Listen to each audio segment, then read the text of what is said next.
welcome back to my channel. If you're new here, don't forget to subscribe and to make sure you don't miss any other video. Today we're experimenting with something different and new, which I've been calling the Harlequin candle. It's very much an experiment, so I want to be achieving a candle with various rainbow colors in a pastel kind of tone, and I want it to be very subtle and dotted throughout. So what I'm doing is I'm taking several colors. So here I'm doing the first bit, which is yellow, and I'm taking a pipette just like this, taking the color in and dropping little drops of color throughout the mold. And it's not an easy or fast task.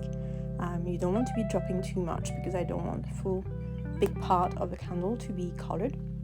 I just want little dots there and there. So I'm gonna go ahead and do each color separately, and here I am doing a turquoise kind of color. All my dyes are Becro, either in chips or in a liquid form. As you can see, I take the color in the pipette just like this, and I make little drops everywhere. But as you can tell, it's not as easy as just pouring the wax. You want to go ahead and take the wax color per color very slowly, and just make sure that you put colors everywhere, because the worst thing that could happen is that one side of your candle is going to remain natural color white, which is not going to look nice. Here I am doing the orange, so I'm just going to go ahead and go through the various colors that I have. I've got quite a few, and toward the end of the video we're going to be able to watch the result, which I'm super pleased with, so stay tuned. Lucky for me, I find candle making very soothing and relaxing. It's very much like meditating for me, so I don't really care. It's a bit longer than just making a regular decorative candle. It's obviously way longer than making just plain or even colored bubble, but I do enjoy this. I enjoy the process. I enjoy being creative with it. This is very much an experiment that I decided to film just in case it works out. It just happened, it did, and I'm super pleased with it. So very much enjoying the process of letting that creativity flow with the candles, and very much taking the time, enjoying that time where I just don't think about anything else, just creating something which I find super relaxing and exciting at the same time. So here I am doing a pink in my candles. As you can see inside the molds, it's getting a bit more colorful. I made some notes for the future candle that they are slightly too white on the side, so I may need to add even more color, and I need to make some of my color more vibrant, like the yellow I did in the beginning, or the turquoise. You'll see at the end that it doesn't really show well on the candle, you can't really see it, so I need to be slightly more intense with my colors, because even if I want pastel, it just happened that with the amount of natural wax you're going to put it's going to dilute the color, so only the most vibrant color will actually show as pastel, if it makes sense.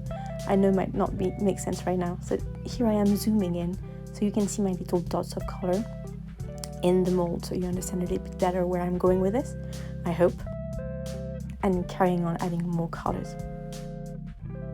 For this particular candle, I decided to use paper cups and not any kind of picture, just because the amount of wax that you need for each color is really tiny, and the amount of cleaning that would be needed was very much going to be super time consuming. So what I did is I made little bits of color in the paper cups, and I kept all of them.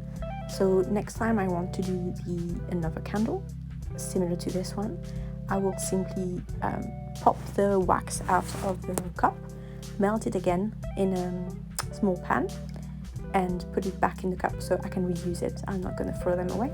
I'm going to keep them for that usage. The pipettes, on another hand, you can't reuse.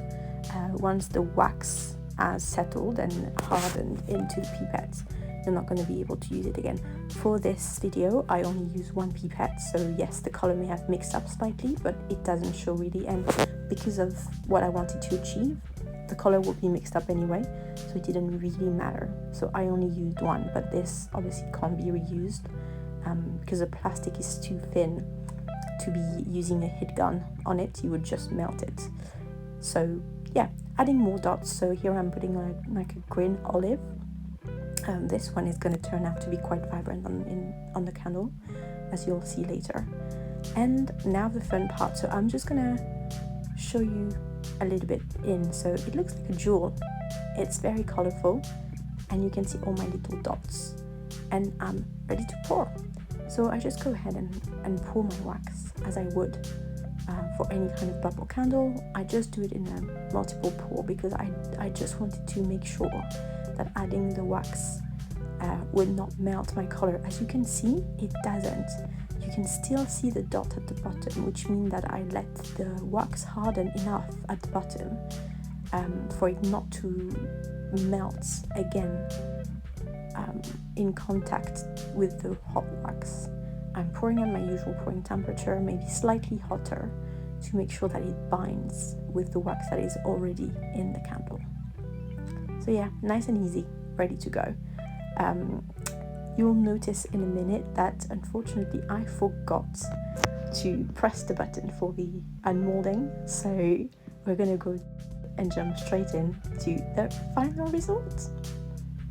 And here it is, and I'm super happy with it. So as you can see, you can't see all the colors, but I'm so pleased with the result. It's very unique. None of them is going to be the same, and I just love them. I hope you enjoy the video. Tell me what you think in the comment below. Bye.